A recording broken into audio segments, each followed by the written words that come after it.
um tempo de recomeço, de fé, de esperança. Seja bem-vindo à IPI Luz. Aqui acreditamos que onde a luz de Jesus brilha, vidas são transformadas.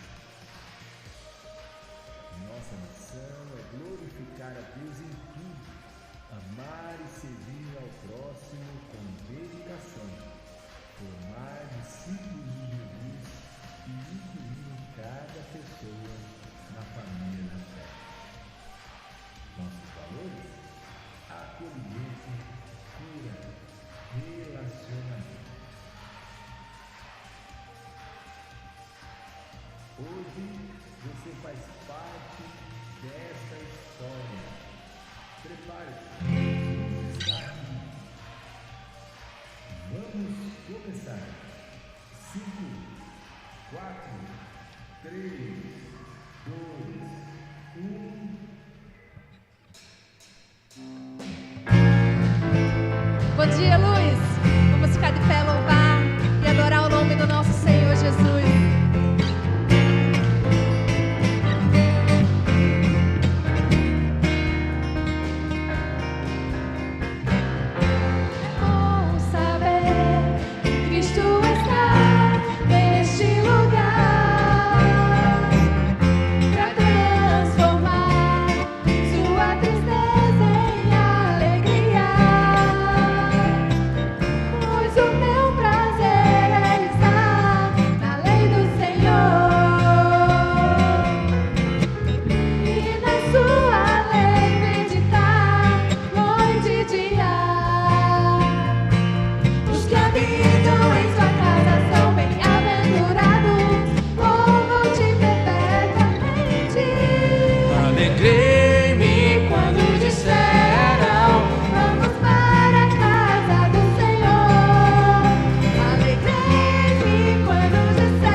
Seja bem-vindo, um bom dia.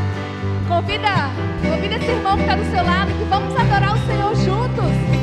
Como é bom viver em comunhão, na presença de Deus ao seu lado, irmão, bem unidos, sem brechas, no mesmo amor, transbordando da glória do Senhor.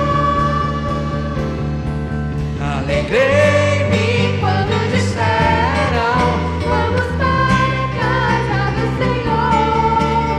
Alegrei-me quando disseram: vamos para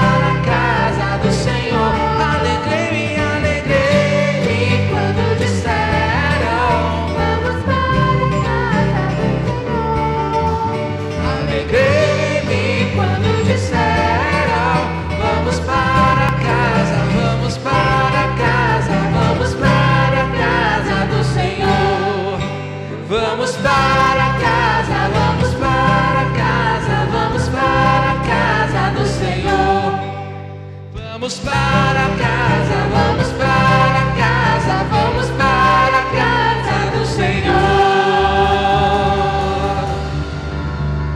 Amém. É muito bom estarmos aqui juntos, começando a semana, domingo pela manhã, louvando, adorando a nosso Deus, junto com os nossos amigos, junto com os nossos irmãos, com a nossa família. Nada melhor que começar a semana assim, não é mesmo? Então vamos continuar louvando a Deus, né, declarando que nós sabemos que nós temos um chamado, né? O Senhor, Ele nos chamou para apresentar as boas novas, né, àqueles que estão perdidos, àqueles que estão necessitados.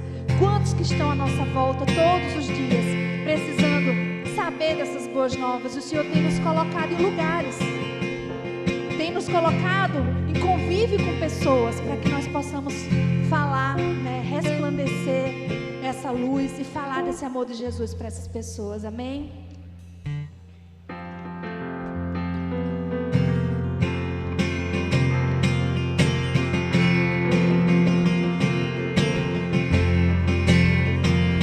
Eu não vou parar, a estrada é muito longa, vou continuar. E mesmo em meio às lutas, se eu não só te sinto aqui, a vida é mesmo assim. Tantas aflições eu tenho que enfrentar, mas o Senhor está sempre a me proteger. Te sinto aqui.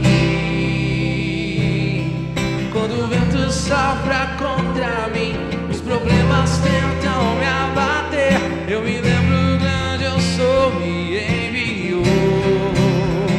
Eu tenho um chamado, jamais vou me calar. Eu tenho um chamado, o Evangelho anunciar. Eu fui escolhido no ventre da minha mãe. Eu sei que Deus não abre mão de mim.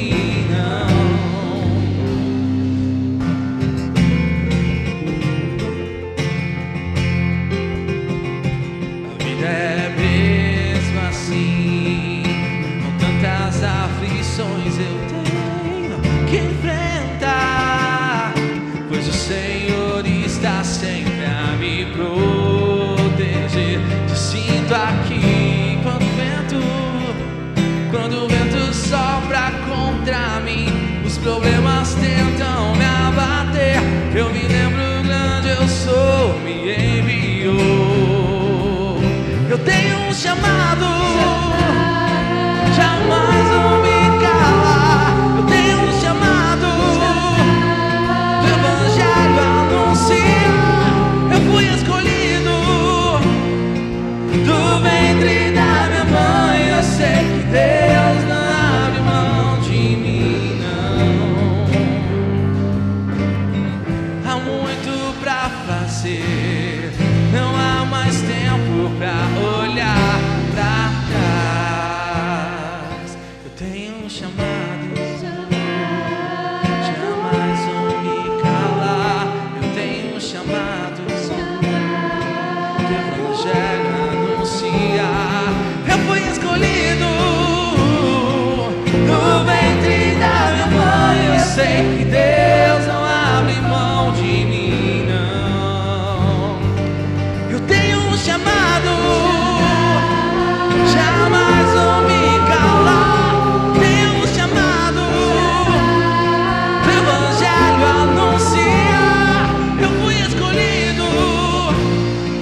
Do ventre da minha mãe, eu sei que Deus não abre mão de mim, não. Eu sei que Deus não abre mão de mim, não. Eu sei que Deus não abre mão de mim. Eu tenho um chamado.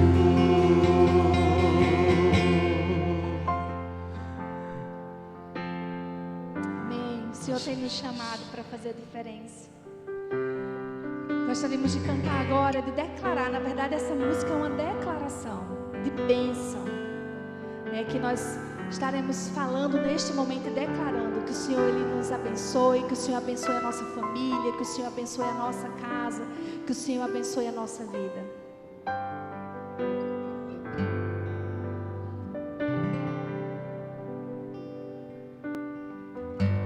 Que o Senhor te abençoe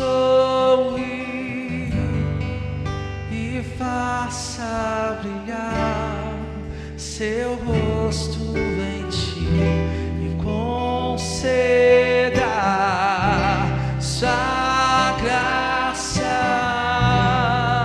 e te dê paz. Diga amém.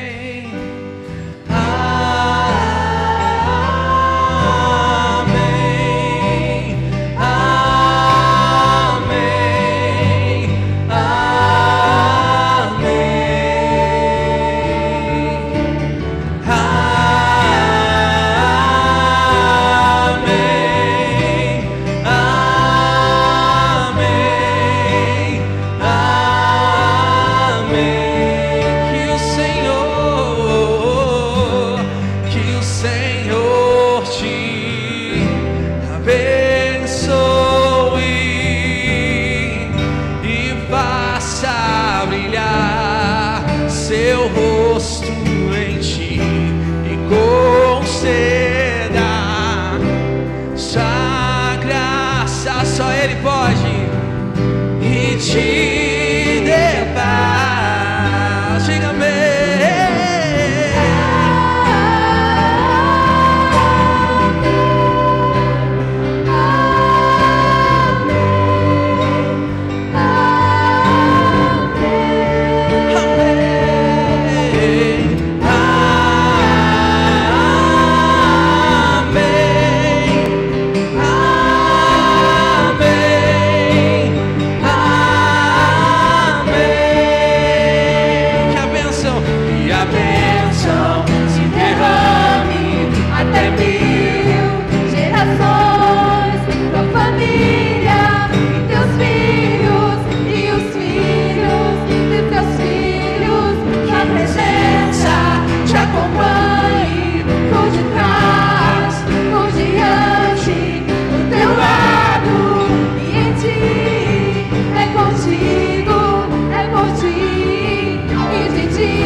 O teu choro é contigo, é por ti, e de dia e de noite, tua entrada e saída, em teu riso, em teu choro, é contigo, é por ti. Ele é contigo, é contigo, é por ti, é com a sua família, é contigo, com a sua casa, os teus filhos.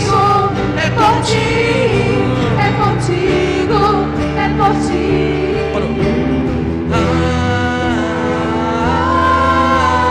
Amém, amém, amém.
nós só declaramos amém, porque nós queremos dizer: louvado seja Deus, louvado seja o Senhor dos Exércitos.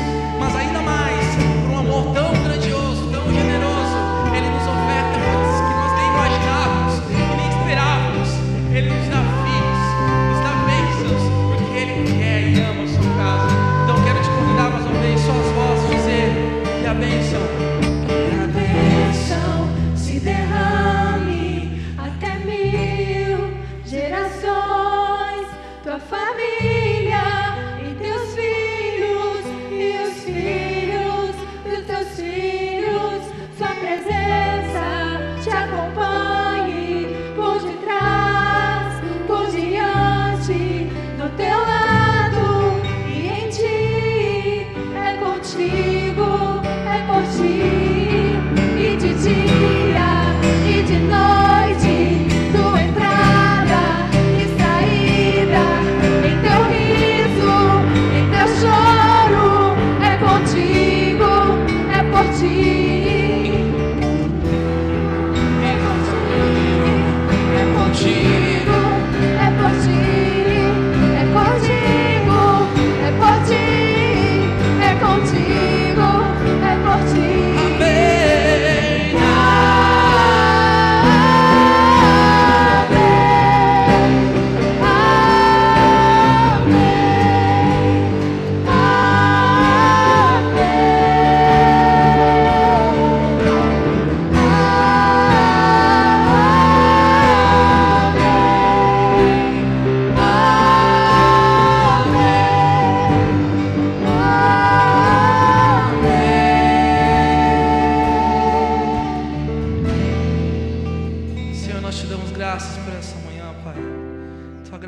Pai, possa resplandecer nosso coração, Senhor Jesus.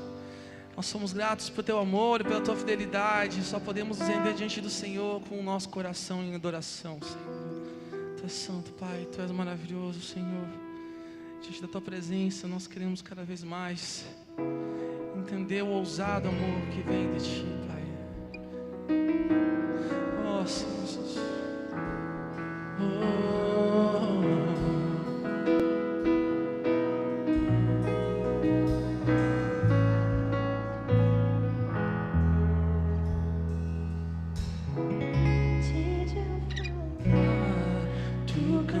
Sobre mim,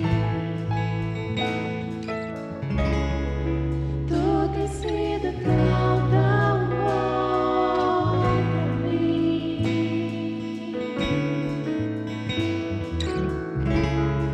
Antes de eu respirar, sopraste tua vida em mim.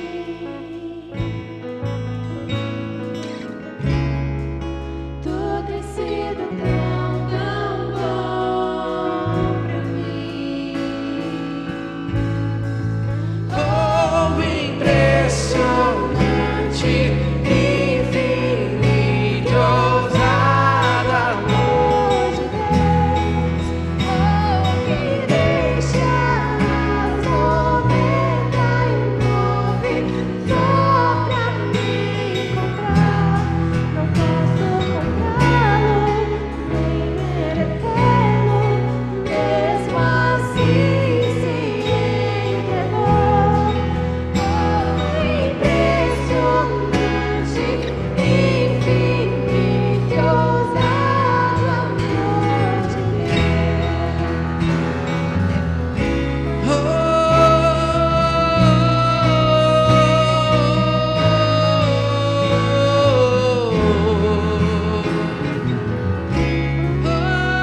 nos diz lá em Marcos, capítulo 10, uma passagem conhecida, verso 46.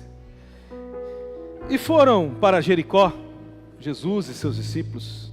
Quando ele saía de Jericó, juntamente com os discípulos e numerosa multidão, Bartimeu, cego, mendigo,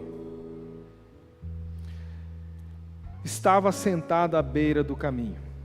E ouvindo que era Jesus o Nazareno, pôs-se a clamar: Jesus, filho de Davi, tem compaixão de mim. E muitos o repreendiam para que ele calasse, mas ele cada vez gritava mais: Filho de Davi, tem misericórdia de mim.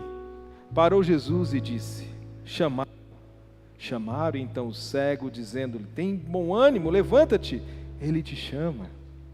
Lançando de si a capa, levantou-se de um salto e foi ter com Jesus. Perguntou-lhe Jesus: Que queres que eu te faça? Respondeu o cego: Mestre, que eu torne a ver. Então Jesus lhe disse: Vai, a tua fé te salvou. E imediatamente tornou a ver e seguia Jesus estrada fora. Presta atenção. Muitas vezes nós enaltecemos nessa passagem um grande milagre. Um cego, conhecido, mendigo, que foi restaurado na sua vista. Mas o que Jesus enalteceu naquele homem, Bartimeu, filho de Timeu, foi a sua fé. O milagre não é o mais importante.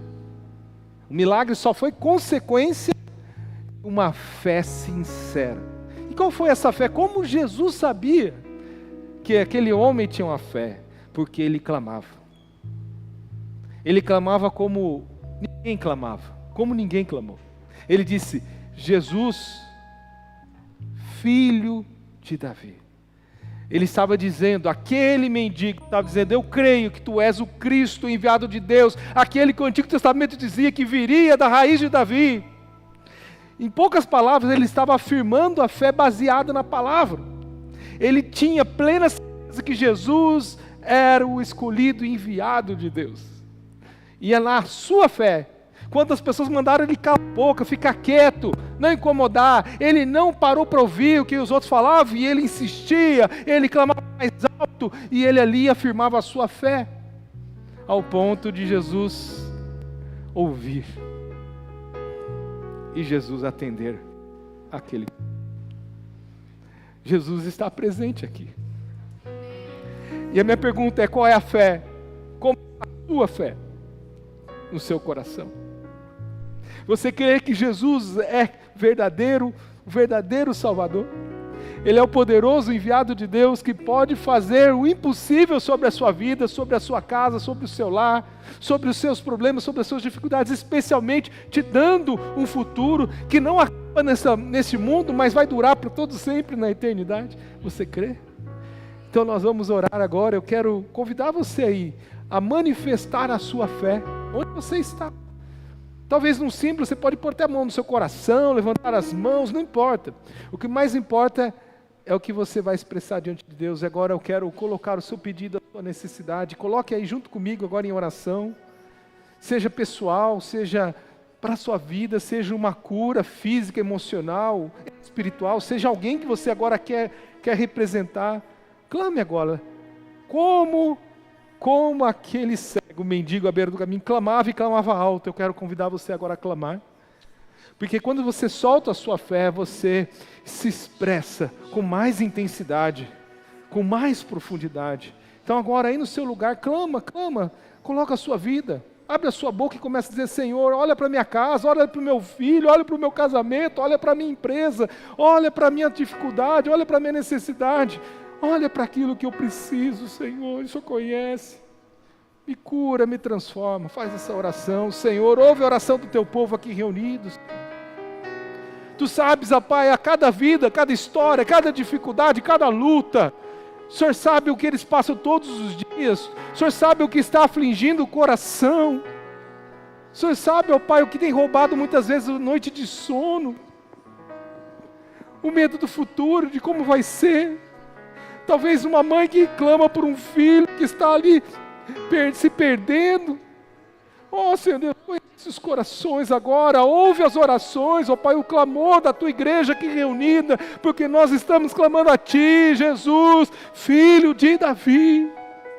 Vem com a Tua providência, o Senhor que pode fazer o impossível. O Senhor não conhece nenhum limite, nenhum obstáculo, nada é difícil, nem mesmo impossível para o Senhor, e por isso agora clamamos, Senhor. Visita o Teu povo, ouve a oração, promove, ó Pai, cura, transformação, milagre, salvação nessa manhã. É o que nós clamamos, em nome de Jesus. Amém.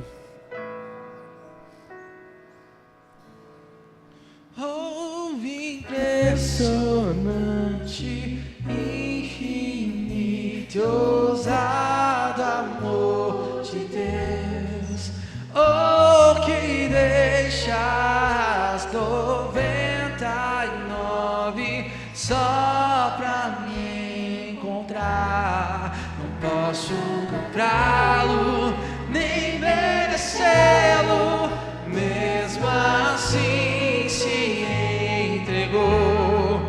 Oh, impressionante, infinito, ousado amor de Deus.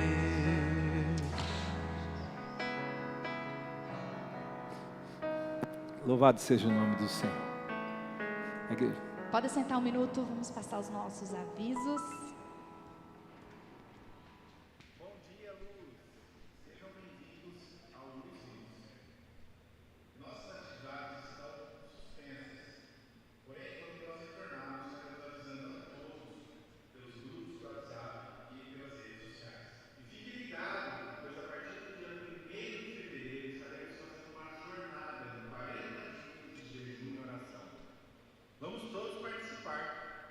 Tenham um ótimo culto.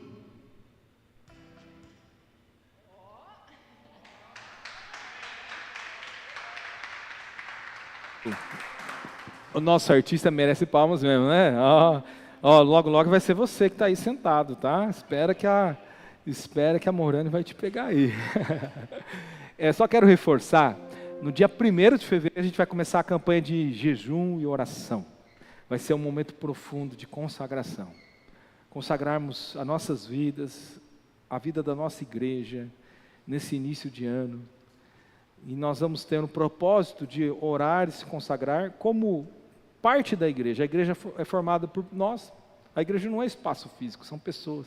O espaço físico só existe para comportar, para a gente nos abrigar, para facilitar o nosso culto, a nossa reunião, a nossa comunhão e a nossa adoração a Deus. Mas também será um momento de você, talvez ter um motivo, um propósito para colocar durante esses 40 dias de consagração. Então nós estamos orando um material com um devocional diário. Então hoje a Morane hoje vai colocar a lista lá no grupo da IPI, grupo oficial da igreja lá dos avisos, e você vai preencher, se você quer participar com material, coloca lá, porque a gente vai confeccionar o número certo aí dos livros, tá? Dos devocionais. E, paralelamente aos 40 dias, no dia 3, terça-feira, 3 de fevereiro, terça-feira, nós vamos iniciar aqui um treinamento de evangelismo, prática de evangelismo. Então não é teoria não, é teoria, mas que nos leva para a prática, tá? Então às terças-feiras, às 19h30 aqui no templo, durante o mês de fevereiro, tá? Nós vamos começar também esse treinamento aí de prática de evangelismo. Você gostaria de aprender, de entender ou de facilitar como começar um diálogo, né, de apresentar Jesus para as pessoas que você conhece, que você ama, colega de trabalho, alguém da sua casa? Então não perca, tá? Dia 3 de fevereiro, tá bom? Bom dia, Luz. Agora nós vamos para o nosso momento de generosidade. E esse é um momento que nós apresentamos ao Senhor os nossos dízimos, as nossas ofertas, reconhecendo, né, que tudo que nós temos vem do Senhor. Provérbios 3:9 diz assim: honra ao Senhor com os teus bens, com as tuas primícias, de toda a tua renda. Nós fazemos isso não como uma obrigação, mas como um ato de amor, de gratidão, de reconhecimento, né? Nós não damos para receber algo em troca. Nós temos muitos desafios aí pela frente. Daqui uns dias essa igreja vai estar com cadeiras novas, vai ter mais uma salinha para as crianças, em nome de Jesus. Mas nós fazemos isso com o coração, reconhecendo que o Senhor nos dá e nós podemos ser um transbordo na vida de outras pessoas. Então, que seja, a Bíblia diz também que tudo que nós vamos fazer, né, cada um contribua segundo o que se propôs no seu coração, porque Deus ama quem dá com alegria. Então, não é sobre o valor, é sobre a intenção que nós temos nesse sentido. Vamos nos colocar de pé, vamos fazer uma oração. Jesus, nós entregamos ao Senhor os nossos dízimos, as nossas ofertas, com um coração sincero diante do Senhor. Nós queremos que o Senhor cuide de nós em todos os momentos e nós acreditamos, Jesus, que nós podemos sim fazer parte também financeiramente daquilo que o Senhor tem feito nessa igreja. Que o Senhor coloque em nós esse coração generoso, que o Senhor coloque em nós esse coração que contribui, que transborda, que possamos ser bênção, Jesus, para a nossa vizinhança aqui da igreja, para aqueles que necessitam conhecer a Tua palavra. Deus, nos dê estratégia correta. Pai, em nome de Jesus, que todo aquele recurso que vier, Jesus, seja administrado de maneira prudente, de maneira sensata, e que seja tudo para a glória do Senhor. Deus, abençoe aqui cada ofertante, cada dizimista. Se há alguém aqui, Jesus, que tem dívidas a pagar ou dívidas a receber, que se alguém está precisando de um emprego, que o Senhor abra as portas, que o Senhor levante pessoas, que o Senhor dê a cada um de nós estratégia, sabedoria, para administrar aquilo que o Senhor tem nos dado, Deus, de maneira eficaz, Pai. Nós te entregamos tudo e dizemos que tudo vem do Senhor. O Senhor é a fonte de todas as coisas, Pai. Muito obrigada, em nome de Jesus. Amém. Eu te agradeço, Deus, por se lembrar de mim, e pelo teu favor é o que me faz crescer. Eu vivo pela fé e não vacilo. Eu não paro, não desisto. Sou de Deus e sou de Cristo.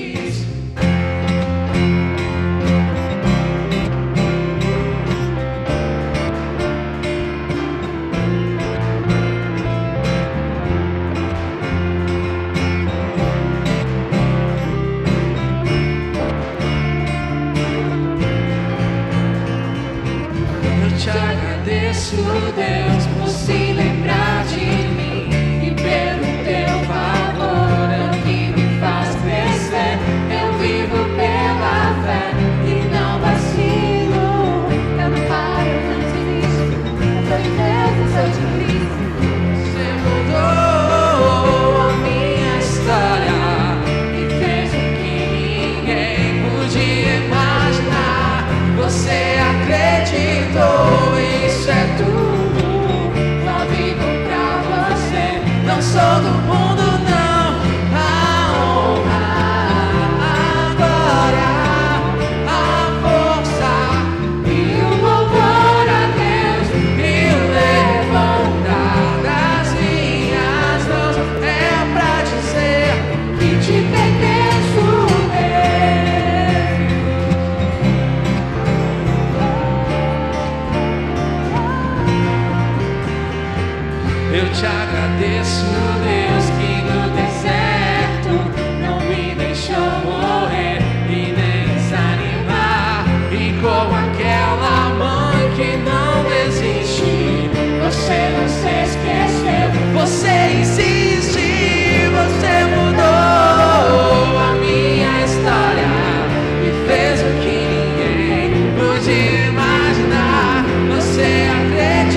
E é tanto equipamento que a gente vai se perdendo, né? Quem nos visita hoje pela primeira vez? Levanta a mão assim. Temos aqui, temos lá. O pessoal aí, nos ajuda, o pessoal da recepção, nós vamos te dar o informativo da igreja, uma canetinha. Fica com a mão assim que vão receber aí um calendário. Tem calendário ainda? Não sei se já acabou o calendário. Mas o mais importante é que tem um cartãozinho. Tem um cartãozinho no meio do kit que você tem a oportunidade de dizer como a igreja pode ser uma bênção na sua vida. Talvez você queira uma oração, uma visita, um aconselhamento. Preencha aí no cartãozinho e depois entrega para o pessoal da recepção que a gente vai ter a alegria de poder ser bênção na sua vida. E hoje eu vou passar o cajado hoje. Olha só que coisa boa. Isso é igreja viva. Uma igreja viva, ela revela os dons, os talentos de cada um. Vocês viram? O Miguelzinho, nesse final de ano aí, de repente, o Diego foi viajar, quando voltou já descobriu que tinha um baterista novo, né, Diego? Bênção de Deus. Cada um tem um dom, um ministério a ser desenvolvido aqui no corpo. E o nosso desejo é que todos aqui trabalhem, se dediquem e sirvam ao Senhor. E como eu estou dizendo, hoje eu vou ter a alegria, a grata alegria de passar o cajado, o microfone para o Marcelo, que vai ser usado por Deus para falar conosco, em nome de Jesus. Dá um salve de palmas para Jesus, recebendo o servo do Senhor.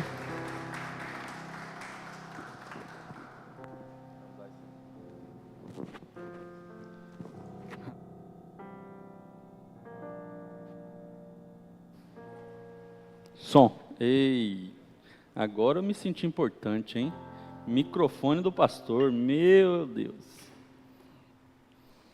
Gente, muito bom o louvor. Igreja começando é assim, a gente tem que bater o escanteio e correr para cabecear, né, pastor? Estava ali no louvor, eu lembrei, cara, tem que abrir o computador. Bom, vamos lá. Que Deus nos abençoe aí, fale conosco nessa manhã. Estou aprendendo a falar manhã, porque eu só falava noite aqui de manhã, e era noite, e era de manhã, eu só falava noite, estou aprendendo. Tenha paciência comigo. Eu preparei essa pregação, e tem palavras que você prepara, que você pensa em alguém. Você fala assim, cara, vou preparar uma palavra aqui, que o fulano vai ouvir ela e Deus vai tocar no coração dele, uma palavra evangelística, uma palavra de conversão. Você pega um versículo e fala assim, vou mandar isso aqui para um amigo meu que está precisando de uma palavra de Deus para ele, e eu acho que isso aqui cabe para a vida dele. Mas a palavra de hoje é uma palavra que eu preparei para mim. Tem mais de ano que eu estou estudando esse tema. E mexeu profundamente com o meu coração a história de um dos apóstolos de Jesus. A vida, a trajetória, o fim de um dos apóstolos de Jesus. E eu quero que você vire para o seu irmão do lado e fale para ele assim, ei, você, Judas.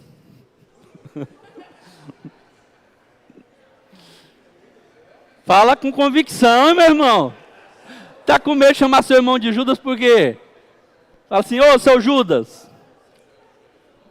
Eu vi que vocês baixaram o tom de voz, o que foi? Vocês ficaram tímidos. Tem alguma coisa escondida aí. Judas deriva de Judá. É uma palavra linda, que é um dos filhos de Jacó. E ela expressa gratidão e louvor a Deus. Quando você chama alguém de Judas, no hebraico, você está falando que aquela pessoa é uma pessoa grata e que louva a Deus. Gratidão e louvor a Deus. O que aconteceu com o nome de Judas? Hoje no Brasil tem 450 Judas. país de 200 milhões de pessoas. O cara acabou com o nome dele. Até o nome ficou com uma conotação negativa. Era um nome tão comum que tinha 2 discípulos chamados Judas. Tinha 2 Tiagos, né? E tinha 2 Judas. Era um nome muito comum. Virou um nome raro. Um nome difícil de alguém querer botar em alguém. Tanto é que vocês ficaram tímidos aqui na hora de chamar o coleguinha de Judas aqui, né? Mas não é uma manhã de ofensa, tá? Fica tranquilo. Você chamou ele de aquele que abençoa. Aquele que é grato a Deus. Gratidão. Foi isso que você falou para o seu irmão. Judas, ele é um discípulo muito diferente dos outros em alguns aspectos. Tem umas curiosidades de Judas que é muito legal, né? Ele é o único dos discípulos, o único, que não era galileu. De 11 discípulos, só um não era galileu. Ele era de uma cidade, muito provavelmente, chamada Queriote, que é uma cidade que ficava ao sul de Hebrom, próximo a um grande centro. E eu vou te falar por que eu estou explicando isso, né? Por isso que ele é Iscariote. Is significa homem de, Queriote é a cidade. Então, Judas Iscariote é o Judas da cidade de Queriote. Era como se fosse um codinome. Essa é a hipótese mais provável para o sobrenome dele, Iscariote. E ele vem de uma comunidade mais urbana. E muito provavelmente ele tinha um perfil menos rural, ele tinha um perfil mais administrativo, mais intelectual. Judas era um cara mais evoluído, comparativamente com os outros discípulos, do ponto de vista intelectual. Talvez ele lidava melhor com números, com contas, com administração de negócios. Muito provavelmente ele foi um administrador de alguma empresa agrícola da época, né? E essa cidade, Queriote, ela tem um aspecto interessante, que ela fica ao sul de Hebrom, próximo à divisa. E, historicamente, Israel foi invadida várias vezes por vários povos vizinhos. E era uma cidade que tinha muita invasão pelos amonitas, pelos filisteus, pelos povos que moravam ali ao redor. Era por onde eles entravam em Israel. Então eu penso muito na infância de Judas. Isso aqui já sou eu, tá? Não é a Bíblia.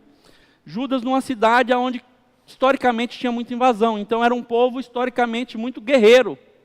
Era um povo combativo. Era um povo que treinava armas, guerras. Porque era por onde Israel ia ser invadido. Então eu penso nos meus filhos, hoje brincando, né? Eu penso em Judas, criança brincando, com a espada. Vou libertar o povo de Israel dos romanos. Isso na infância de Judas, gerando a personalidade de Judas, gerando o caráter de Judas ali. Queriote era uma cidade conhecida por pessoas revolucionárias, por pessoas mais aguerridas, pessoas mais convictas da sua postura. De lá, Queriote tinha muito um povo que se chamava zelotes, que era fariseus extremamente zelosos pela palavra de Deus, que seguia ali a Bíblia, o Velho Testamento, ao pé da regra ali, aqueles caras bem quadradão, os zelotes, né? E mais posteriormente os sicários, que também é uma evolução dos zelotes ali, que surgiu no século 100. Então, Judas vem de uma cultura cheia de pessoas revolucionárias, cheio de movimentos revolucionários, né? Para vocês terem uma ideia, existe uma possibilidade de que Barrabás também fosse de Queriote, ou da região ali. Que Barrabás, aquele que morreu, foi libertado a despeito de Jesus, Barrabás foi solto. Barrabás, ele foi condenado solto por um assassinato, mas provavelmente foi o assassinato de um soldado romano. Barrabás não era um ladrão comum qualquer, ele era um revolucionário, muito provavelmente, da mesma região que Judas.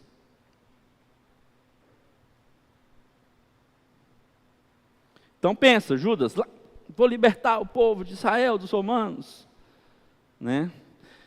Judas foi chamado para o ministério de Jesus. ele provavelmente já procurava algum líder, alguém para seguir. Ele tinha essa pega revolucionária, então ele já procurava algum clã para fazer parte, para ser um dos revolucionários junto com algum clã. E sempre com a visão religiosa, porque era um povo monoteísta. Então sempre procurando fazer aquilo em nome de Deus. Matar em nome de Deus, lutar em nome de Deus. E Judas tinha essa pegada. Judas vai e se encontra com Jesus. Que Jesus, inicialmente, por todos os apóstolos, ele foi considerado um líder revolucionário em potencial. Não só Judas, todos os apóstolos achavam que Jesus iria tomar o povo de Israel de volta para os judeus e expulsar os romanos. É muito legal quando a gente assiste Descende e a gente vê Pedro lá, é agora que a gente vai tomar o poder. E o Pedro fica o tempo inteiro falando assim, é agora que Jesus vai derrubar todos os soldados romanos, é agora que vai acontecer aquilo que a gente tanto espera. Então, provavelmente, todos os apóstolos viam Jesus como um revolucionário em potencial, um revolucionário político, um revolucionário de guerra, né? Mas Judas, pelas suas características geográficas da infância e tal, talvez tivesse isso um pouco mais forte no seu coração, mais convicto, mais aguerrido, né? Judas foi chamado para o ministério de Jesus e começa a acompanhar Jesus. E é impossível você acompanhar Jesus. É impossível você ter experiência com Jesus e viver com Jesus e não se apaixonar por Ele. Impossível. Jesus é doce, alegre, feliz. Jesus era extremamente atraente, carismático, um grande amigo, acolhedor. E Judas começa no ministério e começa a identificar Jesus como um líder. Olha que legal esse ministério de Jesus. E Jesus começa a participar do ministério. Judas começa a participar do ministério de Jesus. E Judas participa da missão dos 12. Tem um texto em Mateus 10, em Marcos 6 e em Lucas 9, que são, Mateus, Marcos e Lucas, são 3 evangelhos, a gente chama de evangelhos sinópticos. Eles repetem muito as mesmas histórias, são bem parecidos, contados por pessoas diferentes, mas as histórias quase que se repetem, né? E aí Jesus pega os discípulos e enviam eles de 2 em 2 pelas comunidades ao redor ali. E Judas está entre os 12 e Judas foi enviado também. E aí quando eles voltam falando, Jesus, aconteceu coisas tremendas conosco. Nós expulsamos demônios. Jesus, nós curamos enfermos. Nós pregamos o arrependimento. E as pessoas se arrependeram. E necessariamente Judas também fez isso. Expulsou demônios, curou enfermos, pregou o arrependimento. Judas teve um ministério pleno ao lado dos outros apóstolos. Ele participou de tudo.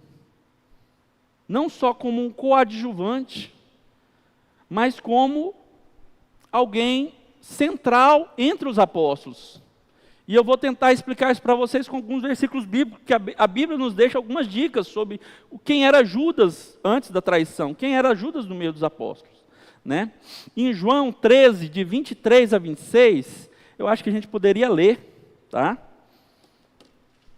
João 13, de 23 a 26, fala assim, ó. Ora, ali estava aconchegado a Jesus um dos seus discípulos, aquele a quem ele amava. Quem que era o discípulo que Jesus amava? João. Quem escreveu? Esse aqui é o Evangelho de João. Então, João escreveu que Jesus amava o próprio João. Eu gosto de João. Que João, ele se sentia mesmo amado, né? Tipo, ele escrevia, olha, o discípulo que Jesus amava, eu mesmo, né? Eu acho massa demais essa visão de João sobre ele mesmo. Ele sabia quem que ele era em Deus, né? O discípulo que Jesus mais gostava, eu mesmo, né? Eu gosto de João. Ai, ai. aconchegado a Jesus, um discípulo, aquele quem Jesus ele amava.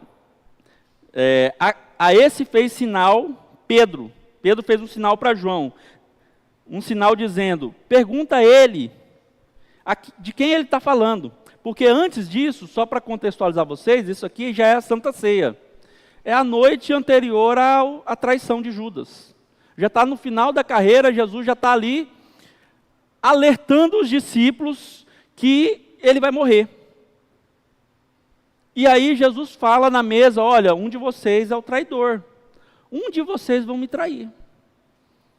E aí Jesus não fala quem é, ele dá dicas, ele sugere, ele dá pistas.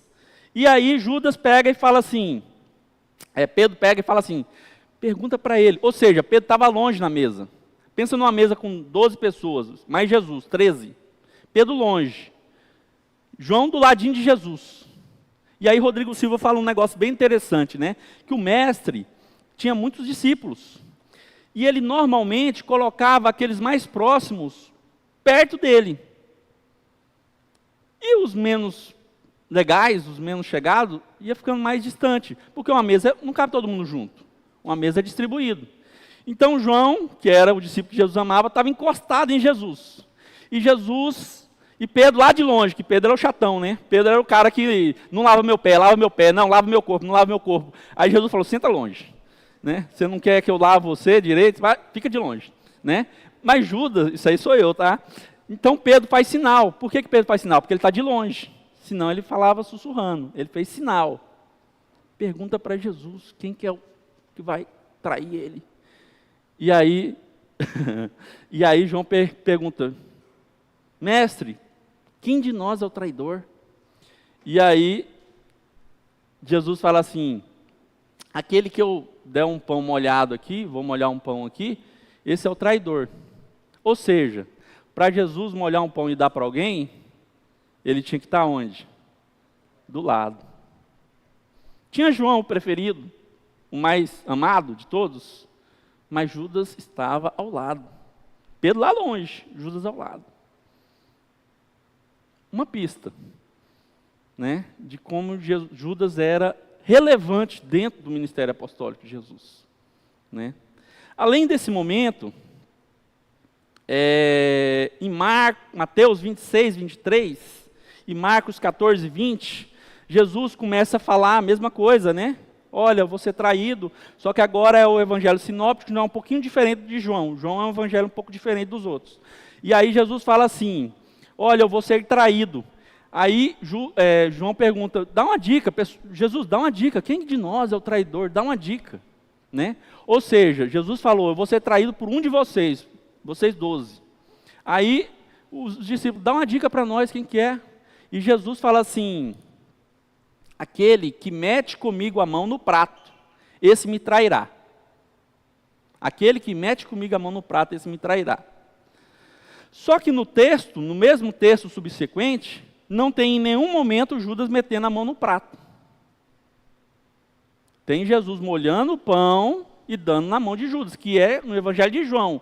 Mas em nenhum dos outros 3 evangelhos tem Judas metendo a mão no prato com Jesus. Interessante, né? Bíblia falando um trem que não aconteceu, mas aí você começa a estudar o que era a cultura grega e o que era essa frase, meter a mão no prato. Meter a mão no prato não era um ato físico que Jesus estava falando.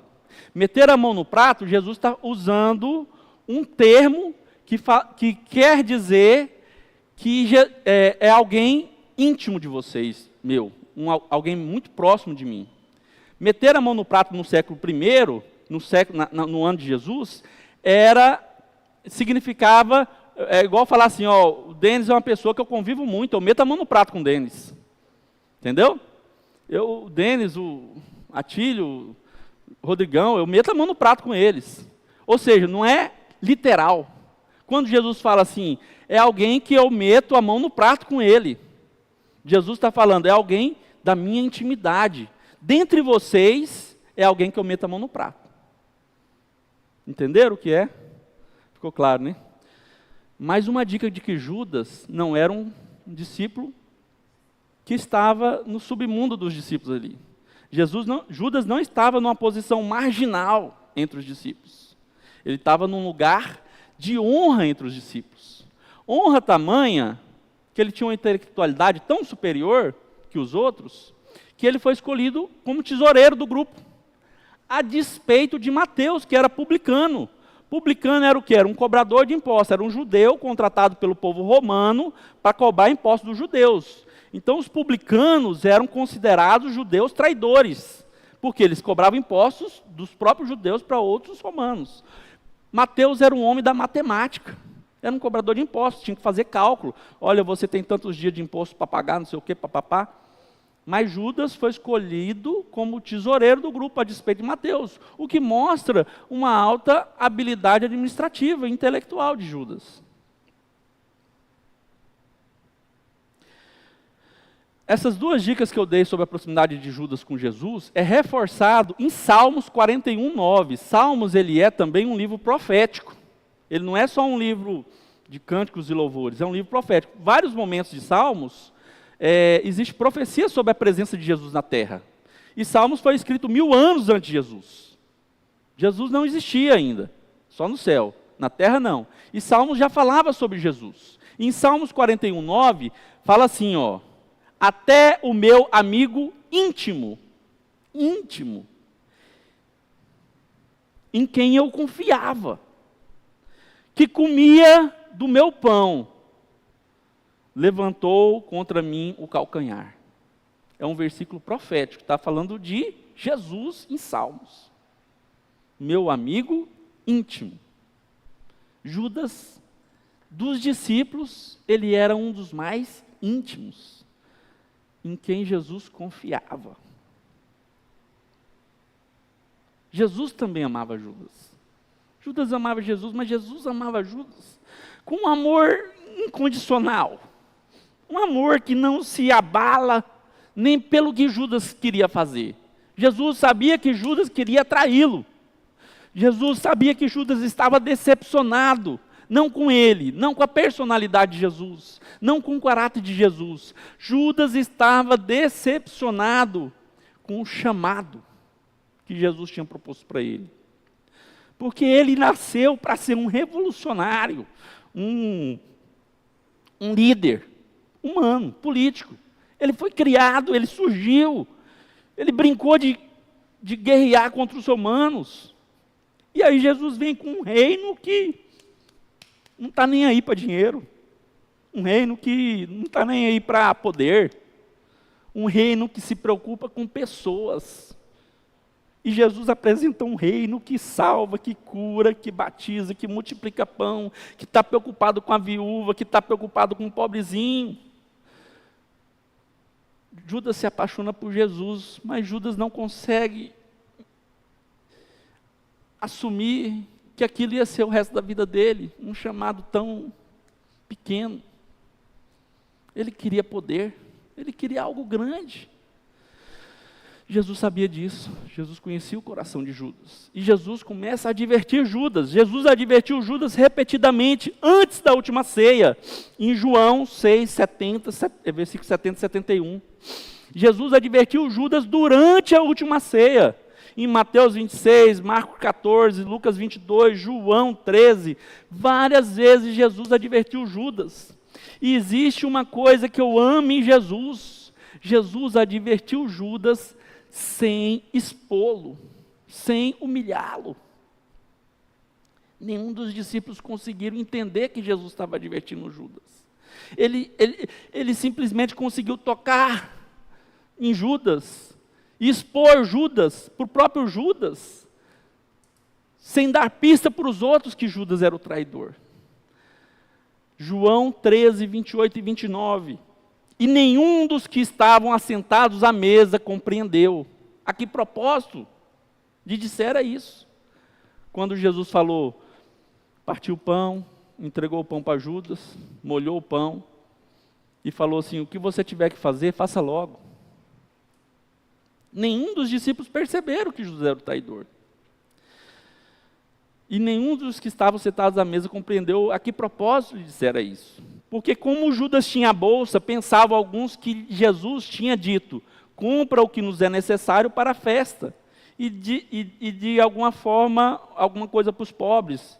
Eles não entenderam que Jesus estava advertindo Judas. Talvez Jesus não quisesse constranger Judas para se envergonhar, talvez Jesus não quisesse que os outros discípulos impedissem ele, matassem ele, ou fizesse alguma maldade com Judas, antes mesmo de Judas cometer o grande pecado, né? Não sei, eu só sei que Jesus evitou expor Judas em público. Só falou de forma explícita para o próprio Judas, quando Judas insistiu. Porventura sou eu, Rabi? Jesus responde, tu dissestes. Jesus consegue te alertar, te identificar, ser claro com você, sem te expor, sem te humilhar. Aí eu te pergunto, todo mundo já foi aqui traído de alguma forma? Todo mundo já foi traído ou por um relacionamento, um namoro, um marido, sei lá, ou um sócio, ou um colega de trabalho, né? A traição, ela vem de pessoas que a gente confia muito. Ela não vem de quem a gente não espera. De um inimigo, você só espera a maldade. Só é traição quando é de um amigo, quando é de um brother, quando é de alguém da sua intimidade. E a gente, quando é traído, dói. Porque é alguém que você depositou confiança, um sócio, você botou dinheiro na mão do cara. Você falou, cara, faz o melhor para nós. O cara foi lá e desviou a verba. Te botou no rolo. Primeira coisa que você faz, você expõe. Você grita para o mundo. Você posta no Facebook. Você manda foto da traição. Você quer ver a pessoa no chão, humilhada. Jesus era muito diferente de nós. Jesus queria ver a pessoa convertida, transformada. Mateus 26, 14, 16. Então um dos 12, chamado Judas Iscariote, foi ter com os principais sacerdotes.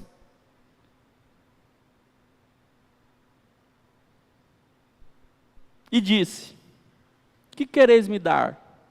E eu vou-lo entregarei, eu entregarei Jesus. Judas que procurou o sacerdote.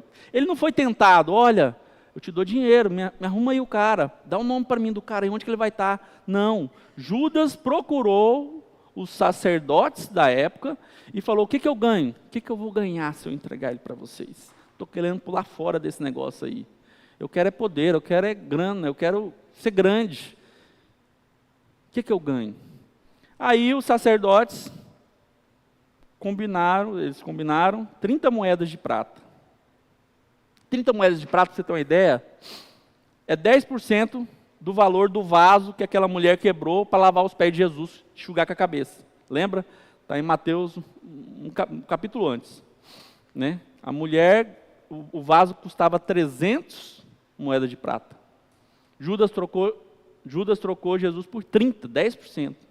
Convertido em dinheiro de hoje, 30 moedas de prata vai dar algo em torno de R$ 1.500 a R$ 2.500. Né? Se você pegar o valor real monetário de trabalho, dá em torno de uns 30 dias a 60 dias de um trabalhador braçal. Então, em números assim já bem generosos, 30 moedas de prata correspondia a algo em torno de 5 mil a 15 mil reais, em moeda de hoje, em valor monetário de hoje. 15 mil reais no máximo, explodindo. Algo em torno de 5 a 15 mil. Por que eu estou falando disso? Porque não foi pelo dinheiro.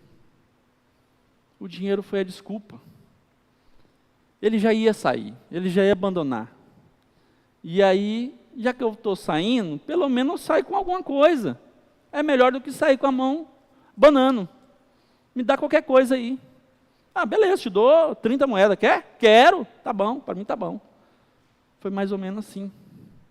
Não foi pelo dinheiro somente. O dinheiro foi uma motivação, mas não foi por causa do dinheiro. Era pouco dinheiro, não era tanto assim. Você trair um amigo?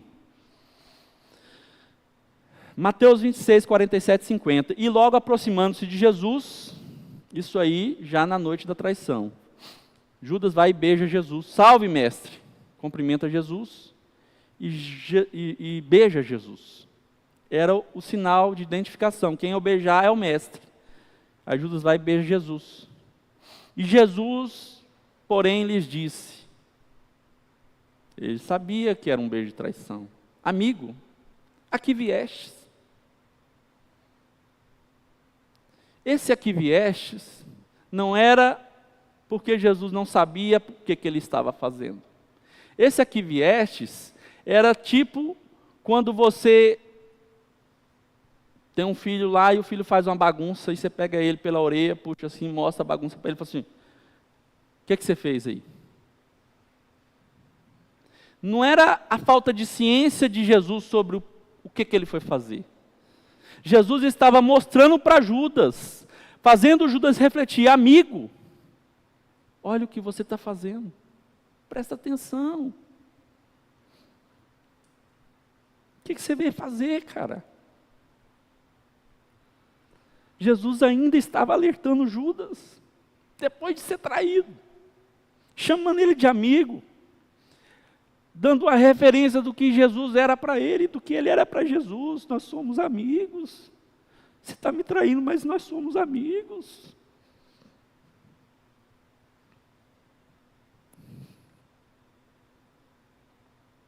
Jesus, depois de ser traído, não desistiu de Judas. Ainda estava mostrando para ele que era possível ele voltar atrás e falar, ô Jesus, desculpa realmente, onde eu estou com a cabeça. Aí os caras pegaram Jesus, e Jesus olhando para ele, e os caras amarrando Jesus, e eu vejo Jesus olhando para ele e fala, cara, vem comigo, morre comigo, ainda dá tempo. Desculpa, gente, eu falei que era para mim, eu me emociono.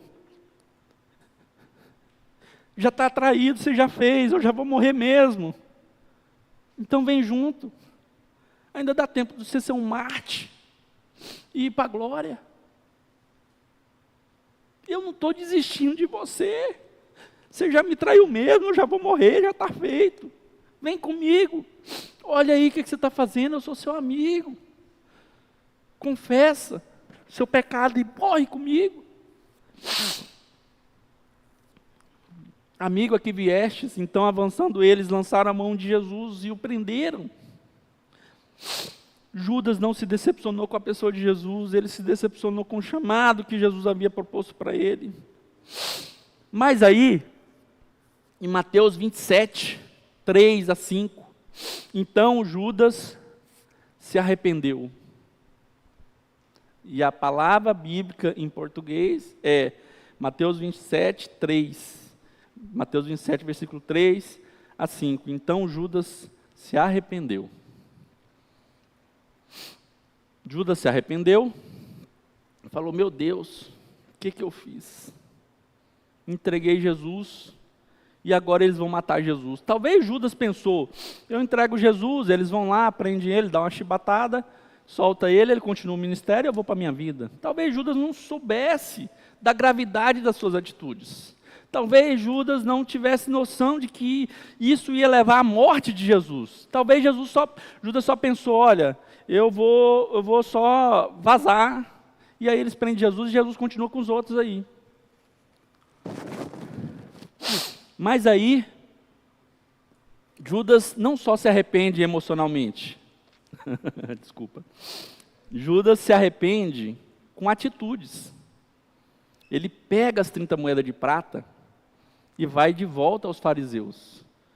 E Judas confessa que ele entregou sangue inocente. Olha, Judas, a Bíblia fala arrependimento e confissão. Judas confessa, olha, eu traí sangue inocente. Eu te devolvo o dinheiro. Solta ele é inocente. Mas para o judeu, quando você trai um sangue inocente, você, segundo a lei mosaica, em Deuteronômio 19, aquele que traz sangue inocente, aquele que entrega sangue inocente, deve sofrer a mesma pena que ele provocou no inocente. Então, quando Judas entrega Jesus para a morte e Jesus é inocente, e Judas vai lá e confessa, olha, eu entreguei sangue inocente, o que Judas está falando para os fariseus, na prática, é, põe eu para morrer. Eu é que mereço morrer. Porque na lei judaica, entregar sangue inocente é um crime digno de morte. Judas não fez um arrependimentozinho sem atitude. Judas pega e devolve, e se expõe para a lei judaica para morrer. Só que a Bíblia ela é muito rica em detalhes. É porque a gente às vezes passa despercebido. A palavra bíblica para o arrependimento de Judas é metamelomai. Metamelomai. A palavra bíblica para arrependimento genuíno, verdadeiro, com mudança de rota, é metanoia. A Bíblia fala que Judas metamelonai. O metamelonai é um arrependimento que traz remorso, que foca no ato cometido, no seu erro. O foco do metamelonai foca no seu erro. O metamelonai é um arrependimento que causa isolamento. Você se arrepende e você fica envergonhado e fala, não vou mais naquela igreja, não vou mais frequentar aquela comunidade, porque eu não mereço, eu não sou digno, eu vou me afastar desse povo, eu não mereço andar com eles. O metamelonai é um arrependimento que não traz a verdadeira conversão que a gente precisa. O metamelonai traz morte, traz isolamento, afastamento da verdade, por vergonha própria. É um arrependimento raso. Apesar de Judas ter devolvido o dinheiro. Uma metamelonai, era o arrependimento dele.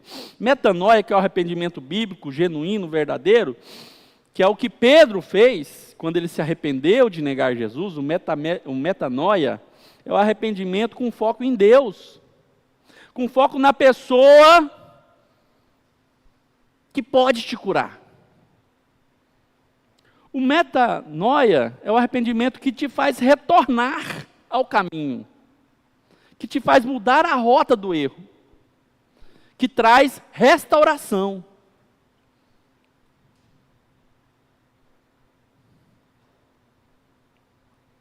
Judas teve uma metamelonai,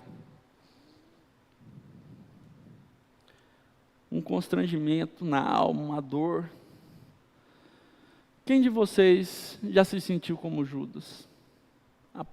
Após ter caminhado com Jesus, após ter um encontro com Jesus, após ter tido um relacionamento íntimo, após ter visto milagre, após ter travado batalhas ao lado de Jesus e vencido, após ter sido usado para expulsar demônios, após ter visto enfermos serem curados.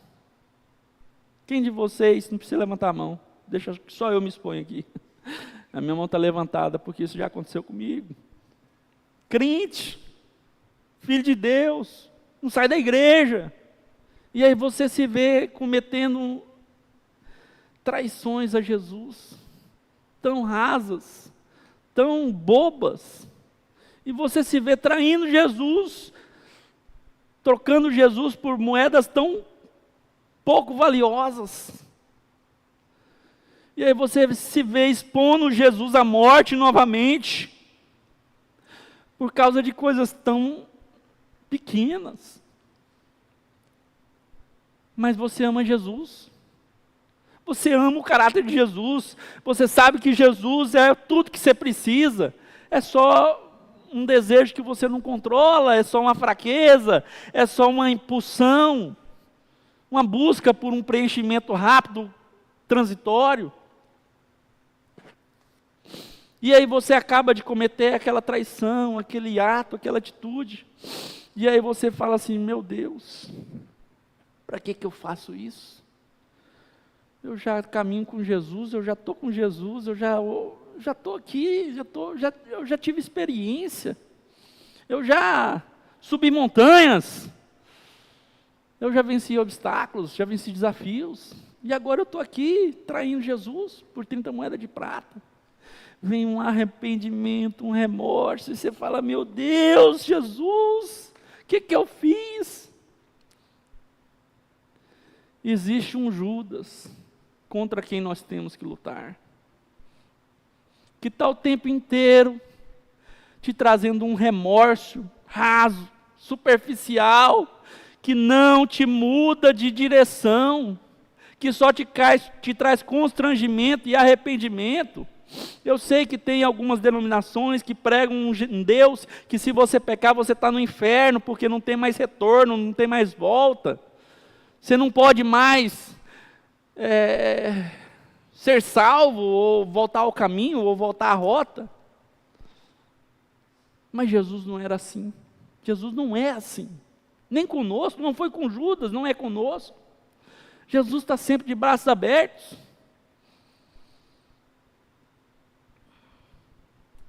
Já estou na conclusão, tá? Judas teve um fim trágico.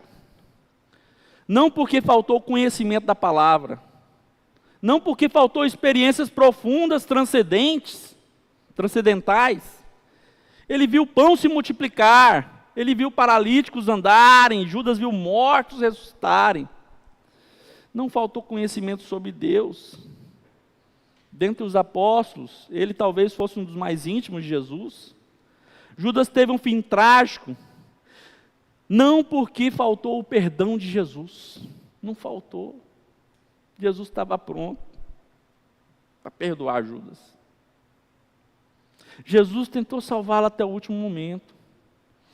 Judas teve um fim trágico, porque ele não se sentiu mais digno de ser perdoado. Porque ele achou que já tinha experimentado demais para ter traído. Ele já tinha visto demais para ter duvidado. Ele já tinha tido muitas experiências para ter errado novamente. Judas não foi condenado e não teve o fim trágico que teve por causa do seu pecado de traição. Não foi o pecado de traição de Judas em si que matou Judas. O que matou Judas foi a falta do seu perdão próprio. Porque se você jogar para outros discípulos, todos de alguma maneira traiu Jesus. Pedro traiu com palavras, não conheço, até o galo cantar 3 vezes, foi insistente em trair. Os outros abandonaram, traiu com abandono, os outros fugiram, se acovardaram. Todos de alguma maneira traíram Jesus. Igual eu, talvez você, que já trocou Jesus por algumas moedas de prata. Mas Jesus nos leva a um verdadeiro arrependimento. Ele quer uma verdadeira metanoia em nossas emoções e nosso posicionamento. Jesus quer o retorno, Ele quer a restauração. Ele não desiste de nós. Ele não desiste de você. Ainda que você peque repetidamente, pecados que você acha que você já tinha superado, Jesus vai estar aqui, de braços abertos, falando: filho, volta mais uma vez, tenta de novo, vem comigo, morre na cruz comigo um pouquinho, porque pode ser que você não tenha a vida que você sonhou na terra, no sentido humano, de importância, mas você vai ter algo muito mais precioso no céu comigo, que é eterno, que ninguém toma, que a traça não rouba, que nada corrói.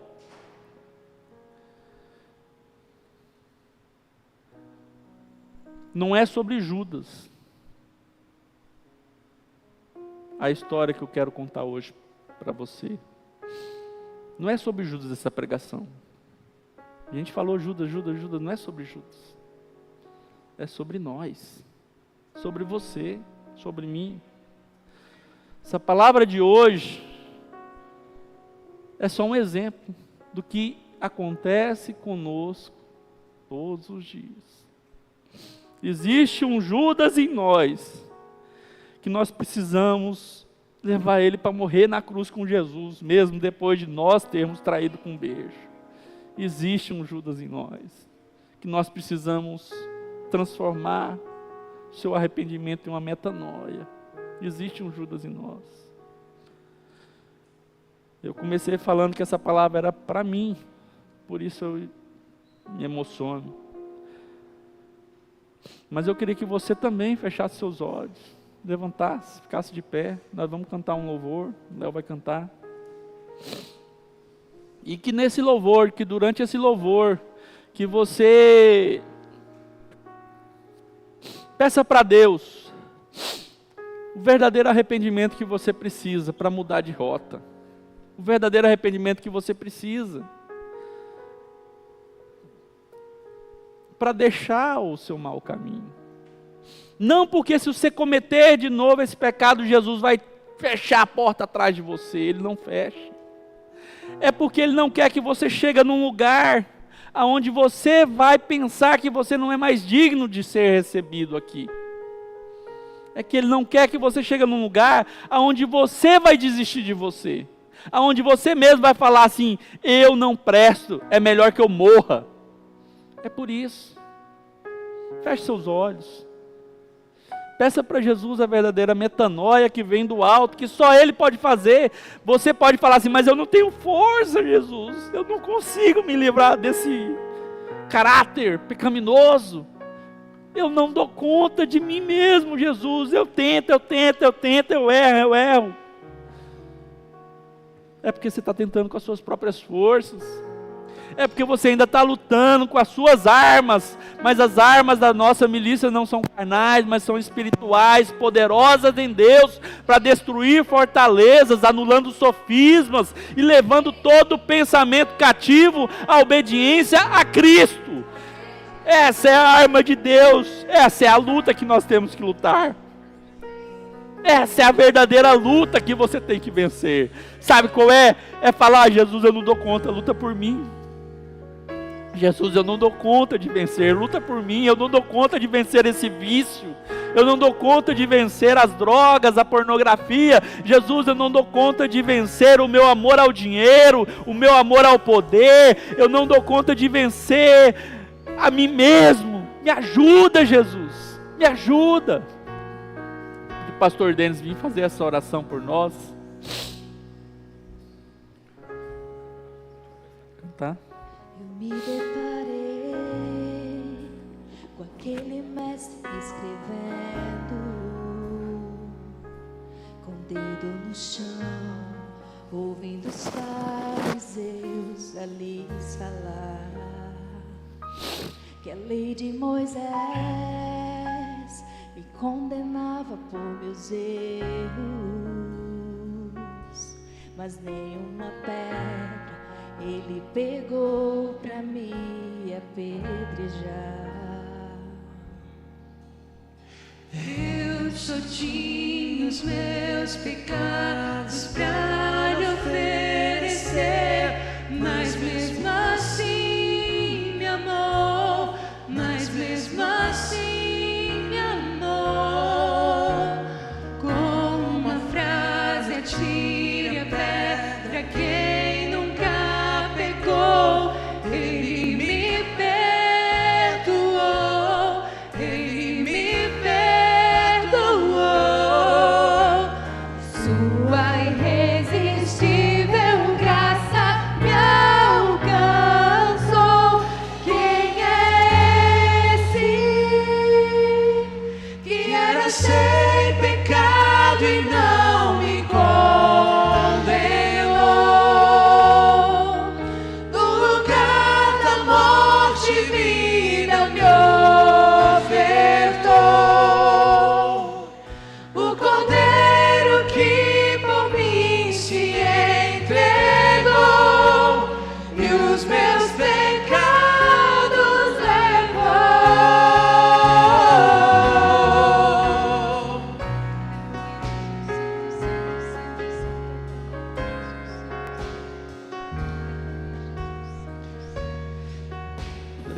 O pecado nos leva à morte.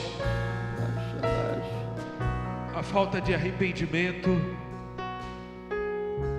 o distanciamento de Deus, porque qualquer distanciamento de Deus, alienação de Deus é pecado. E não tem pecado pequeno ou grande. Ou eu estou na presença de Jesus, me arrependendo, reconhecendo, como Marcelo bem expôs, dizendo: Senhor, eu não sou capaz, eu não posso, eu preciso do Senhor. Ou eu estou como Judas, sem futuro, sem perspectiva. Não tem meio termo. Eu posso ser um grande religioso e ser como Judas, sem perspectiva. Porque não é pelo nosso pecado, nem pela quantidade de pecado, mas é pela misericórdia e a graça do Senhor, que nos ama, que não dá para entender, não dá para compreender esse amor, como Ele pode me amar, como Ele pode te amar, porque nós somos pecadores. Ele nos ama e Ele nos convida: vinde a mim, vós estáis cansados e sobrecarregados, e eu vos aliviarei. É Jesus que nos perdoa, é Jesus que nos ama, é Jesus que quer nos chamar de amigo. E eu quero convidar você que tem um desejo sincero nessa manhã, seja de fazer de Jesus o seu amigo, se você nunca fez isso, ou simplesmente de um renovo espiritual, confessando hoje o seu pecado e a sua incapacidade de vencer o pecado. Vem aqui à frente, eu quero orar por você. Eu estou aqui na frente, Marcelo está aqui, todos nós. Vem aqui, eu quero orar por você. Eu quero desafiar você de todo o seu coração, dizer: Senhor, olha para mim, olha para a minha vida, olha para as minhas dificuldades que eu não tenho conseguido. Eu não tenho conseguido vencer. Cuida de mim, Senhor, e toma nas tuas mãos, Jesus. Restaura a minha vida. Quero viver em santidade. Eu quero viver uma vida nova.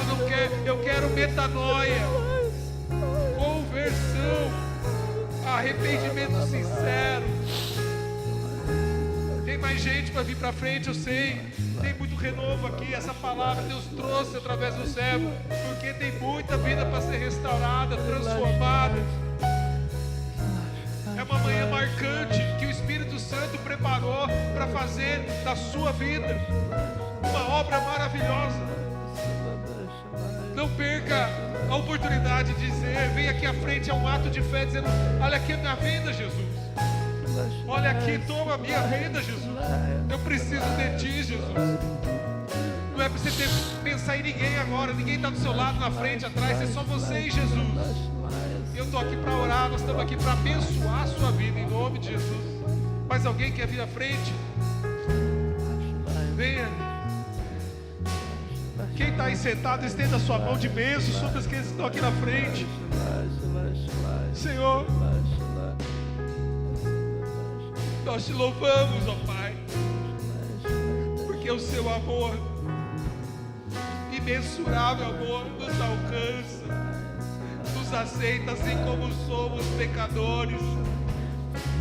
Quantas vezes não queremos fazer o mal, mas o mal está diante de nós. Mas diante de Ti nós nos arrependemos e dizemos: Senhor, transforma a nossa vida, transforma a nossa história. Eu não quero viver nenhum momento longe de Ti. Eu não quero Te abandonar, Jesus. Eu quero que a minha vida seja guiada pelo Senhor. Ó Pai, olha para os Teus filhos e filhas aqui à frente orando, declarando, entregando sua vida, sua história. Ó Pai, cura as feridas. Ó Pai, cura esse sentimento de rejeição. Cura, Senhor, esse sentimento de que o Senhor não aceita. Ah, Senhor, o Senhor aceita cada um. Eu intercedo por essas vidas, Pai. Eu quero te pedir, Deus, que o Senhor venha verdadeiramente tocar nesses corações, Pai, levando-nos a uma verdadeira metanoia, Deus.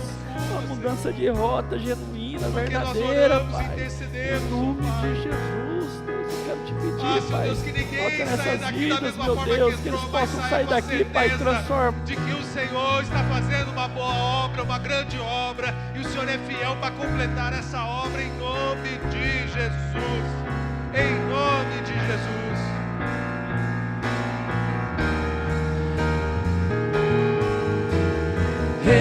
só tinha os meus pecados pra lhe oferecer, mas mesmo assim me amou, mas mesmo assim me amou.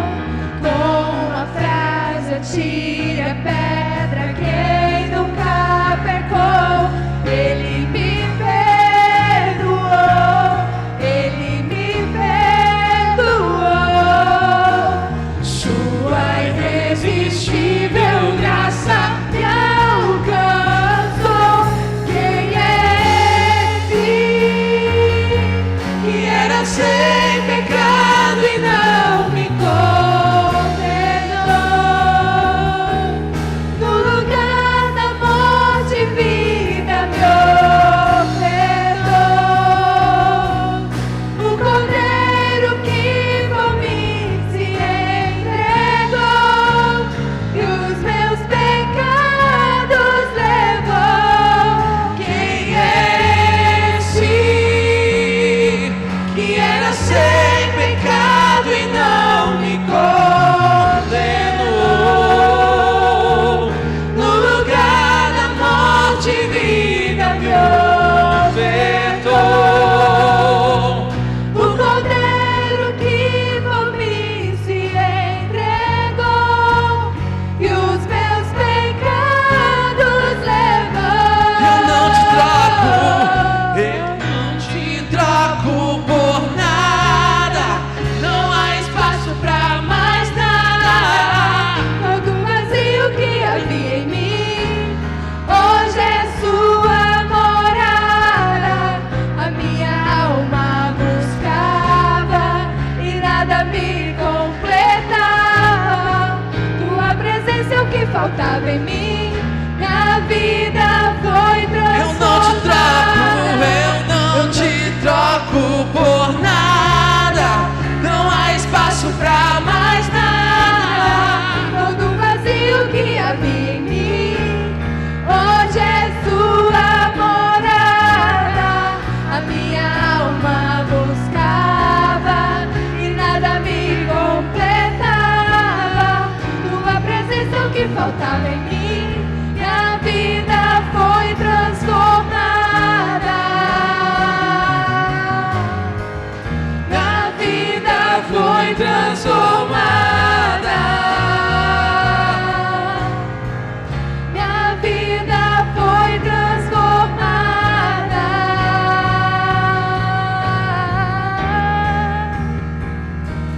Quem é esse que era sem pecado e não me condenou?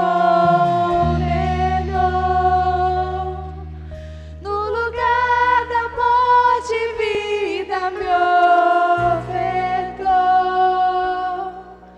O Cordeiro que por mim se entregou e os meus pecados levou.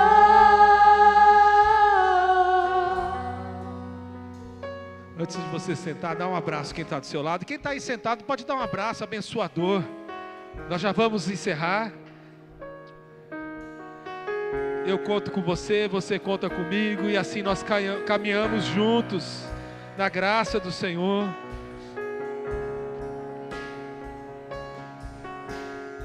Amém? Ainda em pé, vamos estender as nossas mãos para os céus, porque do alto vem as bênçãos do Senhor sobre as nossas vidas. Vamos lá, pode abraçar com calma. Depois no final você pode abraçar de novo. Vamos receber a bênção do Senhor.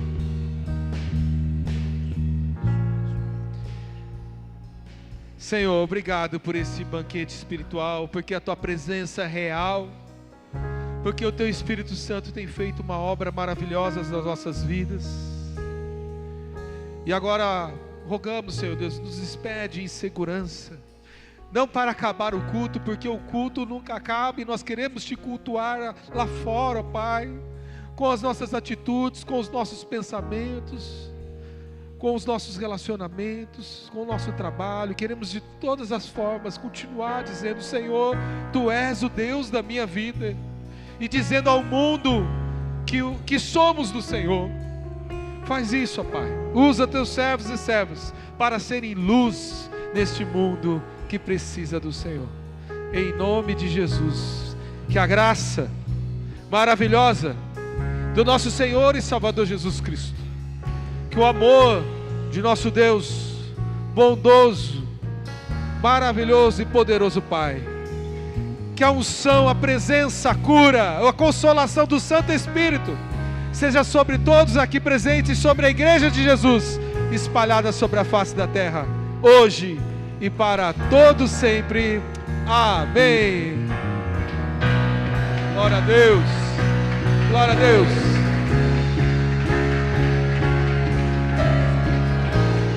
Pessoas, de novo lá, pessoas, mais uma vez, pessoas. Amém. Deus abençoe, meu irmão, em nome de Jesus.